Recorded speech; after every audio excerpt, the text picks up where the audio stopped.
કોંગ્રેસમાંથી ઉમેદવારી જાહેર થતા બાદ જ અચાનક જ ચૂંટણી લડવાનો ઇનકાર કરનાર રોહન ગુપ્તાએ કોંગ્રેસને મોટો ઝટકો આપી દીધો છે।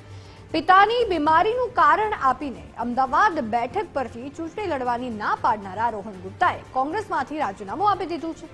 લોકસભાની ચૂંટણી પહેલા ગુજરાત કોંગ્રેસના ગઢનો વધુ એક કાંગરો ખરી પડ્યો છે। રોહન ગુપ્તાનું રાજીનામું એક ગુજરાત કોંગ્રેસ માટે મોટા ઝટકા સમાન છે। રોહન ગુપ્તાના પિતાનું કોંગ્રેસમાંથી રાજીનામું, ત્યારબાદ રોહન ગુપ્તાની લોકસભા ચૂંટણી લડવાની ના પાડવી અને હવે રોહન ગુપ્તાએ પણ રાજીનામું આપી દીધું। આ તમામ સ્થિતિને જોતા એવી પણ ચર્ચાઓએ જોર પકડ્યું છે કે શું રોહન ગુપ્તા પણ અન્ય કોંગ્રેસના નેતાઓની જેમ પક્ષ પલટો કરીને ભાજપનો ખેસ ધારણ કરશે? મારી ટ્વીટમાં પણ મેં કીધું કે પાર્ટીએ જે પણ મને કર્યું છે, જે પણ ને આદેશ આપશે, બરાબર છે, હું એમની સામે તન મન ધન સાથે હું ઉભો રહીશ। અત્યારે હું આપની સામે કહી દઉં છું, કોઈ શક્યતા જ નથી એ વાતની। અને હું તમને એક વસ્તુ કહું, આ ડિસિઝન જ્યારે મારું પ્યોરલી મારા પરિવારને બચાવવાનું ડિસિઝન, હું આજે પોલિટિક્સની વાત શું કરું તમારી સામે, અને એટલે જ તમારી સામે હું આવ્યો છું કે જે લોકો મને ક્લોઝલી જાણે છે એમને ખબર છે કે મારી જે એક્શન અને મારા અંદર મનમાં મારામાં કોઈ ફરક હોતો નથી, એટલે જ આપની વચ્ચે ઉપસ્થિત છું। રોહન ગુપ્તાના રાજીનામા મુદ્દે અમિત ચાવડાએ પ્રતિક્રિયા આપી છે। તેમની કોઈ ઓળખ ન હતી, કોંગ્રેસે તેમને ઓળખ આપી। આ જે ઘટના બની છે તે દુઃખદ છે। આ બીજી આઝાદીની લડાઈ છે, અમિત ચાવડા દ્વારા કહેવામાં આવી રહ્યું છે। તેઓ કહી રહ્યા છે કે મજબૂત મનોબળવાળા લોકો આમાં ટકશે।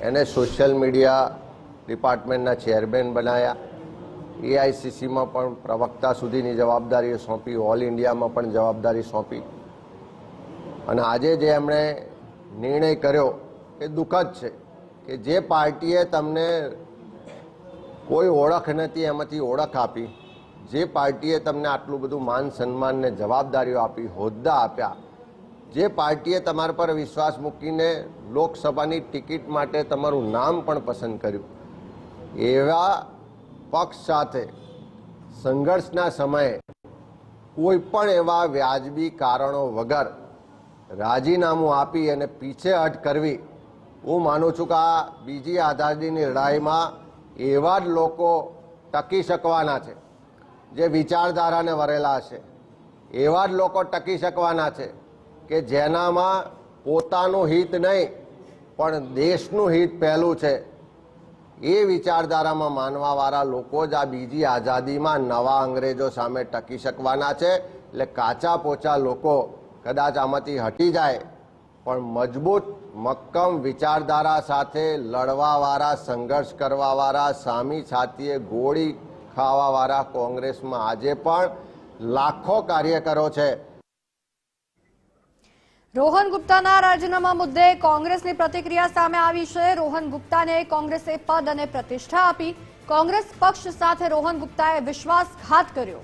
રોહન ગુપ્તા સામે અનેક ફરિયાદો મળી હતી। સ્ક્રિપ્ટેડ મુજબ રોહન ગુપ્તાએ રાજીનામું આપ્યું। રોહન ગુપ્તાએ પક્ષમાં રહી પક્ષને નુકસાન કર્યું। આ પ્રતિક્રિયા કોંગ્રેસ દ્વારા આપવામાં આવી। बड़ा विश्वास के किया आपने, पार्टी के साथ तो विश्वासघात किया, पर पार्टी ने जब आपको पद दिया, प्रतिष्ठा दिया और साथ साथ में हजारों कार्यकर्ताओं को छोड़ के आपको एक पसंद किया उम्मीदवार के रूप में, तब आपकी बात सामने आ गई कि आपने अपने पिता की नादुरुस्त तबीयत की वजह से अपनी उम्मीदवारी पत्र वापस लिया। हकीकत में ये बात स्पष्ट है कि आपकी कहीं न कहीं ऐसी साझेदारी भागीदारी है जिसकी वजह से आपने अपनी उम्मीदवारी पत्र वापस किया। आपको जो स्क्रिप्ट दिया गया था इसके રોહન ગુપ્તાના રાજીનામા મુદ્દે કોંગ્રેસ પ્રવક્તા હેમાંગ રાવલની પણ પ્રતિક્રિયા સામે આવી છે। કોંગ્રેસ પ્રવક્તા હેમાંગ રાવલે રોહન ગુપ્તા પર ગંભીર આક્ષેપ લગાવ્યા છે। રોહન ગુપ્તાએ જે આક્ષેપ કર્યા તે તમામ પાયા વિહોણા છે, હેમાંગ રાવલ કહી રહ્યા છે। વધુમાં તેમણે કહ્યું કે રોહન ગુપ્તાએ કોંગ્રેસે 3 વર્ષથી કોરણે મૂક્યા છે। રોહન ગુપ્તાને કોરણે મૂક્યા છે કોંગ્રેસે 3 વર્ષથી। અમિત શાહના નજીકના અજય પટેલ સાથે રોહન ગુપ્તાનો ઘરોબો છે।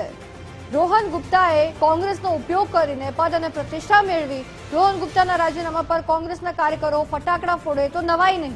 ટાઈમલાઈન નક્કી હતી અને તે પ્રમાણે રોહન ગુપ્તાએ રાજીનામું આપ્યું। રોહન ગુપ્તાને પાર્ટીની અમુક વાતોથી દૂર રાખવામાં આવતા હતા। ટૂંક સમયમાં રોહન ગુપ્તા ભાજપમાં જોડાશે તેની ખાતરી છે। આ વાત હેમાંગ રાવલ કહી રહ્યા છે।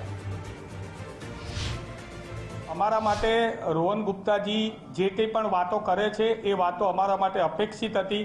વારંવાર વેબસાઇટો બનાવડાવવાની, વારંવાર વેબસાઇટની અંદર એપ્લિકેશનો બનાવવાની, નેતાઓ જોડેથી એપ્લિકેશનના ઉદ્ઘાટનો કરાવવાના, પછી એપ્લિકેશન ક્યાં જાય એ ખબર નથી. માત્ર મીડિયા ફ્રેન્ડલી વાતો કરીને પક્ષની અંદર પોતાનું વજૂદ ટકાવવાની વાત જ્યારે હોય ત્યારે એમને છેલ્લા 3 વર્ષથી પક્ષના વિવિધ પ્લેટફોર્મની અંદર એમને કોઈ પણ પ્રકારનું મહત્વનું સ્થાન આપવામાં નહોતું આવતું. એમણે જે વાત કરેલી છે એ વાત ભલે એક વ્યક્તિનો આરોપ કરતા હોય પણ એ આરોપ નથી, એ વાત સાચી જ છે.